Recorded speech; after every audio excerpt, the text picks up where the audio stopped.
Halo semuanya, selamat datang kembali di Bermain Bola, ruang di mana kita membedah taktik, mengupas drama di lapangan, dan merayakan setiap gol yang tercipta. Ya, selamat datang. Bersama kami berdua di sini, dan hari ini atmosfer di Old Trafford baru saja mendingin, tapi panasnya masih terasa sampai ke sini.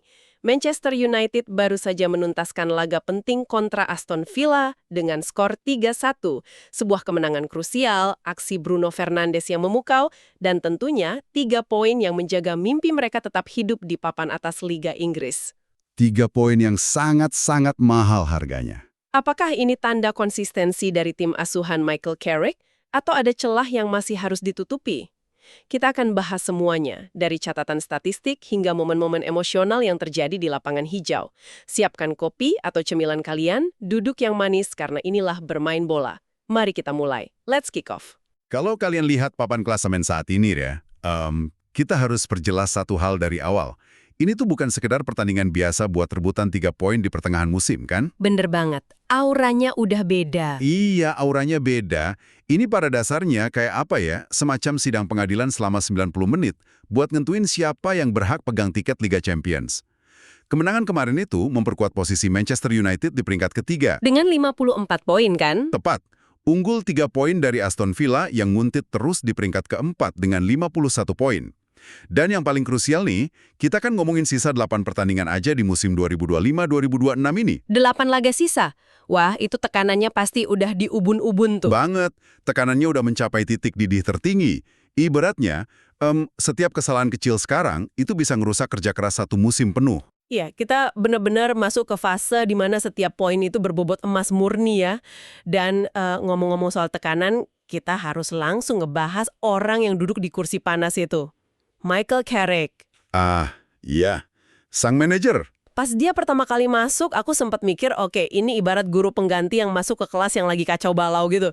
Tapi ngelihat perkembangannya sekarang, analogi guru pengganti rasanya kurang pas ya. Agak kurang pas sih kalau ngelihat hasilnya.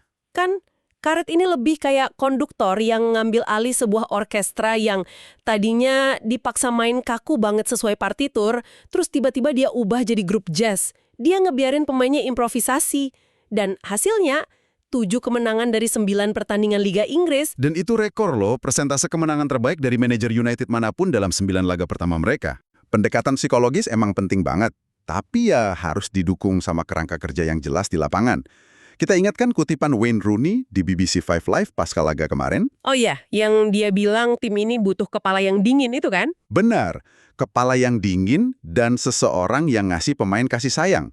Kata Rooney, Carrick 100% harus dapat jabatan permanen. Tapi, kalau kita bedah kepala dingin itu ke dalam bentuk taktik, itu kelihatan banget dari cara tim ngelola ritme permainan. Maksudnya pas lagi buntu gitu? Iya. Di era sebelumnya, coba deh ingat pas tim tertahan 0-0 di babak pertama, kayak pas ngelawan Villa ini.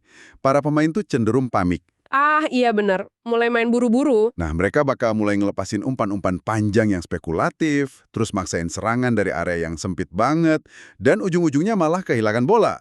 Tapi di bawah Carrick, ketenangan itu diterjemahkan jadi retensi bola yang luar biasa. Jadi mereka lebih sabar pegang bola ya? Sangat sabar. Bek tengah tuh nggak ragu buat ngalirkan bola ke samping, muter arah serangan, dan nunggu sampai celah di pertahanan lawan itu benar-benar kebuka. Oh, pantesan Carrick santai banget kelihatannya pas di pinggir lapangan. Makanya, Carrick sendiri bilang setelah pertandingan kalau dia merasa sangat tenang. Dia punya firasat baik pas turun minum walaupun skor masih 0-0. Karena dia ngelihat pemainnya nggak maksa bikin umpan yang mustahil kan? Tepat sekali. Ketiadaan kepanikan di pinggir lapangan dari sang manajer itulah yang akhirnya nular jadi kesabaran taktis di atas lapangan. Masuk akal sih. Jadi ketenangan psikologis itu sebenarnya instruksi taktis terselubung biar nggak buang-buang penguasaan bola. Tapi ya, sehebat apapun sebuah tim megang bola, ujung-ujungnya kalian butuh satu orang yang bisa ngebelah pertahanan lawan. Betul, butuh sang pembeda. Dan ini bawa kita ke solois di dalam grup jazz asuhan Carrick tadi, sang kapten Bruno Fernandes. Dan sejujurnya nih, perbedaan performa Bruno di bawah Carrick dibandingin era Ruben Amorim itu kayak siang dan malam. Gimana Carrick bisa tiba-tiba ngebuka gembok potensi Bruno lagi? Gembok itu sebenarnya bernama struktur posisional yang terlalu kaku. Di bawah sistem warisan Amorim kemarin, pergerakan Bruno kan dibatasi banget sama formasi dasar. Sering disuruh melebar kan dia? Ya, dipaksa melebar, atau kadang harus turun jauh banget ke belakang cuma buat ngejemput bola. Jarak antar lini terlalu jauh. Nah, apa yang diubah sama Carrick adalah ngasih Bruno peran nomor 10 yang benar-benar cair. Cair gimana tuh maksudnya secara taktik? Carrick memposisikan Bruno di area half space. Buat yang belum familiar, ini tuh ruang di antara back tengah dan full back lawan. Dan Carrick ngasih dia lisensi penuh buat menjelajah nyari kelemahan formasi lawan. Wow, kebebasan absolut ya. Dan hasil dari kebebasan spasial ini luar biasa. Di laga lawan Aston Villa ini aja, Bruno nyatak 2 assist. 2 asis yang magis banget. Yang pertama dari sepak pojok buat Casemiro kan? Bener. Dan yang kedua, itu umpan terobosan yang mematikan banget buat Mateus Cunha. Nah, dan buat kalian yang rajin nyatat sejarah nih, dengerin baik-baik. 2 asis ini bukan sekedar tambahan angka biasa. Ini murni sejarah. Umpan ke Cunha itu adalah asis ke-116 Bruno di Premier League musim ini. Angka yang luar biasa. Dia resmi mecahin rekor asis terbanyak untuk Manchester United dalam satu musim kompetisi Liga. Ngalahin rekor 15 asis milik David Beckham yang gila ya, udah bertahan sejak musim 1999-2000. Ditambah lagi, itu asis ke-100-nya untuk klub di semua kompetisi. Masuk ke klub eksklusif penyedia 100 asis, dia sekarang sejajar bareng nama-nama besar kayak Ryan Giggs, Wayne Rooney, dan tentu aja, Beckham. Dan ada satu cerita lucu, tapi sekaligus bikin merinding sih yang Bruno bagiin di wawancara MUTV habis pertandingan. Kalian pasti bisa relate deh sama cerita ini. Oh, yang soal masa kecilnya itu ya? Iya, Bruno cerita waktu dia masih anak-anak di Portugal, dia tuh sering main bola di taman belakang rumahnya. Dan layaknya jutaan anak di era itu, dia nyoba niruin gaya David Beckham. Gaya tendangan bebasnya yang khas itu. Bukan cuma tendangannya, sampai ke detail terkecil. Dia niruin gaya ikonik Beckham yang ngayunin tangannya melingkar ke atas pas nendang bola, bahkan kadang dia lakuin itu tanpa bola, cuma niruin ayunan tangannya doang. Niat banget ya. Coba bayangin deh, seorang anak kecil yang niruin ayunan tangan idolanya di taman belakang puluhan tahun lalu, sekarang secara resmi ngambil alih rekor sang idola di panggung sebesar Old Trafford. Kadang sepak bola nulis naskahnya sendiri dengan sangat puetis ya. Emang puetis banget. Tapi mari kita tarik mundur sedikit dan ngelihat skala dari apa yang lagi dilakuin Bruno sekarang. Kita tuh udah nggak lagi sekedar berdebat soal sejarah internal United doang. Maksudnya gimana? Rekor liga? Iya, kita lagi ngomongin sejarah Premier League secara keseluruhan. Saat ini, Bruno mencetak rata-rata 0,59 assist per pertandingan. Kalau dia bisa pertahanin ritme matematika ini sampai akhir musim, Tunggu, kalau dihitung berarti proyeksinya tembus angka 20 dong. lebih. Proyeksinya dia bakal nyentuh angka 22 assist. Dan ingat, rekor assist terbanyak sepanjang masa dalam satu musim Premier League itu cuma 20. Yang sekarang dipegang bareng sama Thierry Henry dan Kevin De Bruyne, kan? Tepat. Berada di ambang mecahin rekor Henry dan De Bruyne itu adalah sebuah teritori legenda yang sangat langka. Tapi tunggu dulu deh. Mecahin rekor 20 asis itu memang kedengarannya fenomenal. Tapi justru di situ letak ironinya. Di tengah performa kaliber dewa ini, ada gajah besar di dalam ruangan yang harus kita bahas. Soal kontraknya. Musim depan, saat ini usianya udah 31 tahun. Ini kan manajemen lagi dihadapkan sama dilema paling klasik di sepak bola modern. Dilema antara ngasih kontrak baru atau ngejual dia pas harganya lagi tinggi. Nah itu, apakah kalian mau ngasih kontrak mega bintang berdurasi panjang buat pemain yang udah kepala 3? Atau ini adalah jendela transfer musim panas terakhir di mana klub bisa ngejual dia dengan harga selangit demi regenerasi skuad? Performanya yang gila-gilaan di bawah Carrick ini malah bikin manajemen makin pusing kan? Sangat. Itu teka-teki finansial dan strategis yang luar biasa rumit. Kalau kita mikir secara logika bisnis murni, ngejual pemain usia 31 yang lagi di puncak nilainya, itu emang langkah cerdas. Iya, cuannya maksimal. Tapi secara taktis di atas lapangan. Kayak yang kita lihat kemarin, sistem Carrick ini bakal runtuh berantakan tanpa kreativitas Bruno. Dan ini bagian yang sering dilupain orang nih. Apa tuh? Kebebasan yang dinikmati Bruno buat kelayapan cari ruang dan nyetak assist tadi, itu datang dengan sebuah harga yang mahal secara taktis. Pas Bruno maju dan ninggalin posisinya, ruang kosong yang dia tinggalin harus ditutup sama orang lain. Harus ada yang rela jadi kuli angkut air ya? Benar. Seseorang harus mau lakuin pekerjaan kotor, nambal celah, dan lari gila-gilaan ke belakang. Dan disinilah kita harus masuk ke nama Mateus Cunha. Wah, ini transisi yang sempurna banget. Karena jujur aja ya, pas aku ngeliat lembar susunan pemain sebelum kick-off, aku sempat garu-garu kepala. Kaget ngelihat posisinya. Banget. Cunha ini kan secara alami striker sentral, nomor 9 murni. Tapi dipasang jadi sayap kiri. Gini ya, kita tahu Ruben Amorim sebelum pergi, itu udah ngejual hampir seluruh stok pemain sayap murni yang dipunya klub. Iya, skuadnya jadi agak timpang di area sayap. Makanya aku mau lempar pertanyaan ini ke kamu. Apakah maksain seorang penyerang murni buat main di sayap kiri dan harus ikut bertahan penuh ini adalah solusi jenius jangka panjang dari Carrick atau cuma sekedar taktik tambal sulam yang kebetulan beruntung nggak diekspos sama Aston Villa semalam? Kalau kita cuma nilainya dari sudut pandang formasi dasar di atas kertas, itu emang kedengeran kayak tambal sulam yang risikonya tinggi banget. Kan? Striker disuruh jaga sayap. Iya. Pemain nomor 9 biasanya nggak punya insting defensif yang baik atau kesadaran ruang buat ngelacak pergerakan fullback lawan yang overlap. Tapi, statistik Cunha dari pertandingan kemarin matain semua logika tradisional itu. Coba keluarin statistiknya. Siap-siap kaget ya. Main di posisi sayap kiri yang asing buat dia, Cunha memenangkan 100% tackle yang dia lakuin. Tunggu. 100%. 100%. Nol kegagalan. Dan dia juga memenangkan 100% duel udara yang ngelibatin dia. Gila, seorang striker tengah digeser ke sayap dan dia nggak ngelewatin satu tackle pun pas mundur bertahan ngadepin pemain sayap Aston Villa yang terkenal cepet-cepet. Gimana ceritanya secara fisik itu bisa terjadi? Itu bisa terjadi karena kombinasi dari stamina yang luar biasa dan pemahaman taktis soal sudut bertahan atau defensive angles. Defensive angles, oke. Cunha tuh nggak cuma asal lari ngejar bola kayak orang kebingungan. Dia lari untuk nutup jalur umpan lawan dan maksa pemain Villa buat lari ke pinggir lapangan, ngejauh dari area berbahaya. Jadi dia berkorban secara fisik ya demi nutup lubang yang ditinggalin Bruno. Betul sekali. Dia mastiin area kosong itu nggak bisa dieksploitasi lewat serangan balik. Dan fakta bahwa dia juga masih sanggup lari sejauh itu ke depan buat nyelesain umpan terobosan Bruno jadi gol. Itu butuh paru-paru cadangan sih kayaknya. Iya, itu nunjukin tingkat ketahanan kardiovaskular dan fokus mental yang sangat langka. Ini adalah definisi asli dari pengorbanan demi tim. Dan ngomong-ngomong soal pengorbanan dan mendominasi ruang gerak nih, kita wajib bahas pencetak gol pembuka United, Casemiro. Sang jenderal lapangan tengah. Gary Neville di ruang komentar kemarin ngasih analisis yang menurutku ngena banget. Dia bilang, di bursa transfer nanti kamu mungkin bisa gampang nyari gelandang bertahan yang bagus ngoper. Kamu mungkin bisa nyari tukang rebut bola. Tapi sangat-sangat sulit nyari sosok yang bisa nguasain 2 kotak penalti sekaligus secara absolut. Setuju. Casemiro itu anomali.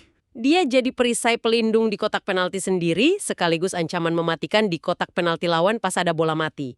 Sundulannya yang masuk dari pantulan tiang dalam kemarin itu kan bukti insting predatornya belum hilang kan? Memang benar, sundulan itu sangat teknis.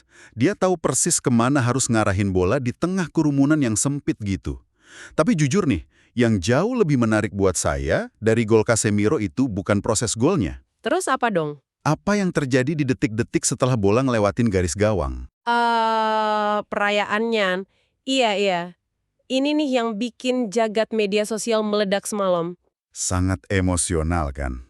Buat kalian yang mungkin lupa, Casemiro itu kan udah bikin pengumuman terbuka bulan Januari lalu.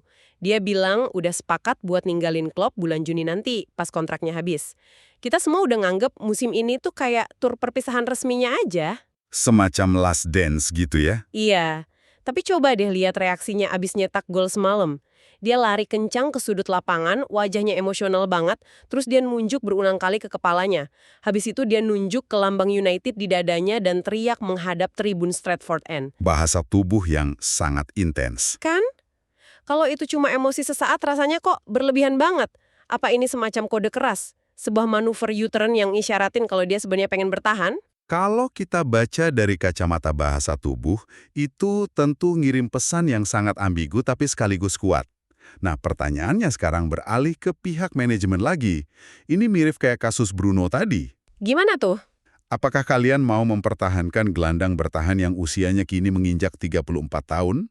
Mempertahankan Casemiro itu berarti United harus nanggung beban gaji yang sangat-sangat masif di neraca keuangan mereka untuk 1 atau 2 tahun ke depan. Wah, iya, gajinya pasti bikin pusing akuntan klub tuh. Jelas. Dan hal ini bisa secara drastis ngubah seluruh strategi transfer musim panas klub loh.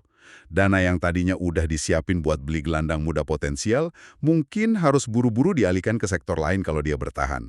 Tapi di sisi lain, kalau ngelihat mainnya semalam, wajar aja dong kalau Carrick pengen dia stay. Sangat dimaklumi. Pengalaman Casemiro dalam nenangin tim di momen-momen krusial itu nggak bisa diukur pakai uang. Nah, ngomongin momen krusial dan butuh ketenangan nih, kita nggak bisa nutup mata dari fakta kalau laga 3-1 ini nggak berjalan semulus jalan tol. Sempat ada drama besar di babak kedua. Ada momen di pertengahan babak kedua di mana jantung seluruh supporter di Old Trafford rasanya kayak berhenti sedetik. Aston Villa berhasil nyamain kedudukan jadi 1-1. Dan gol penyeimbang dari Ross Barkley ini, wah, insiden VR ini kayaknya bakal terus diperdebatkan di kedai kopi sampai akhir musim deh. Mari kita bedah momen kontroversial ini serasional mungkin ya, ngejauh dari bias emosional. Kita lihat faktanya. Oke, coba gelar faktanya. Pada menit ke-64, Ross Barkley ngelepasin tembakan melengkung yang sangat akurat ke sudut bawah gawang. Nah, fakta di lapangannya adalah saat Barkley nendang bola itu, rekannya, Amadou Onana, jelas berdiri dalam posisi offside tepat di area depan kiper United, St. Lamens. Jelas banget itu offside-nya kalau di tayangan ulang. Tapi, setelah proses pengecekan VAR yang cukup panjang, gol tersebut malah disahkan. Dan menurut rilis resmi dari Premier League Match Center, alasannya adalah Onana tidak menghalangi garis pandang Lamens pada titik kritis tembakan. Dan dia juga nggak nyentuh bola kan? Betul, dia tidak menyentuh bola. Secara regulasi tertulis atau letter of the law, jika pemain yang offside tidak melakukan aksi nyata yang berdampak langsung pada kiper, maka gol itu sah. Oke, paham. Itu bunyi aturan resminya. Tapi coba deh, posisikan diri kamu atau kalian semua nih yang dengerin sebagai Stan Lamens di bawah Mister Gawang. Pasti tegang banget. Kamu lagi berdiri tegang, mata terkunci fokus nyari berakan kaki Barkley yang mau nendang, terus di saat yang sama ada sosok manusia setinggi hampir 2 meter bernama Amadou Onana berdiri persis di dekat lintasan pandangan kamu? Kehadiran fisiknya pasti kerasa. Jelas. Dalam olahraga profesional, reaksi kiper itu kan diukur dalam hitungan milidetik. Kehadiran benda asing sebesar itu di depan mata pasti micu refleks berkedip atau keraguan sepersekian detik buat melompat. Itu poin yang bagus. Neville di Sky Sports bahkan ngotot mempertanyakan, jangan-jangan bola itu sempat menyerempet punggung Onana. Soalnya lintasannya tipis banget. Bukankah kehadiran fisik semacam itu otomatis melanggar spirit of the law atau semangat keadilan dari aturan offside itu sendiri? Masa ganggu fokus kiper nggak dihitung sebagai pelanggaran sih? Argumen itu sangat valid dan sebenarnya ini adalah jantung dari kelemahan sistem VAR saat ini. Maksudnya VAR terlalu kaku? Iya, VAR itu cuma menilai geometri absolut. Mereka cuma ngelihat apakah garis pandangnya terhalang 100% atau enggak. VAR nggak punya kemampuan untuk mengukur biomekanika atau dampak psikologis dari pemain lawan yang mengganggu pengambilan keputusan kiper. Benar, refleks motorik kan dipengaruhi hal-hal visual sekecil apapun. Tepat. Namun, yang bikin saya benar-benar terkesan dari drama ini adalah apa yang terjadi pada skuad Manchester United tepat setelah keputusan VAR yang nyakitin mental itu dijatuhkan. Wah, ini kelihatan banget bedanya sama musim lalu. Kalau tim di masa lalu, mungkin mereka bakal ngabisin 10 menit berikutnya buat debat kusir sama wasit. Betul, kehilangan fokus, ngomel-ngomel, dan akhirnya malah kebobolan gol kedua. Tapi kemarin nggak gitu kan? Sama sekali nggak. Alih-alih merasa jadi korban dari sistem VAR atau ngebiarin rasa frustrasi ngambil alih permainan, mereka malah langsung muter tuas ke mode serangan. Dan ini bawa kita balik ke poin awal tentang efek Michael Carrick. Ketenangan struktural tadi ya. Persis, tim ini tetap mempertahankan ketenangannya. Mereka nggak panik, terus memukul balik dengan transisi cepat yang ujungnya jadi gol Matheus Cunha yang udah kita bahas tadi. Dan buat ngunci permainan dengan sempurna, Carrick masukin pemain pengganti Benjamin Sesko. Sang super sub kembali beraksi. Ya, insting Sesko di dalam kotak penalti emang mematikan banget. Tendangan memutarnya yang sedikit berbelok arah itu memastikan skor jadi 3-1.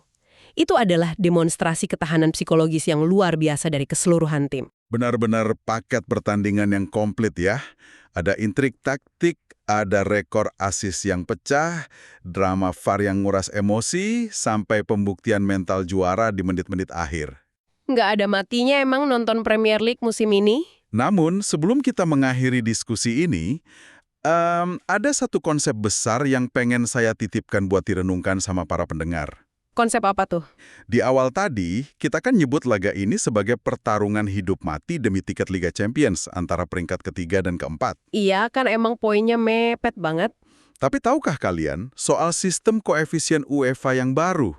Buat yang mungkin belum ikutin hitung-hitungannya, UEFA sekarang mengalokasikan jatah Liga Champions ekstra berdasarkan performa akumulatif klub-klub sebuah negara di kompetisi Eropa musim ini. Oh, yang nambahin kuota itu ya?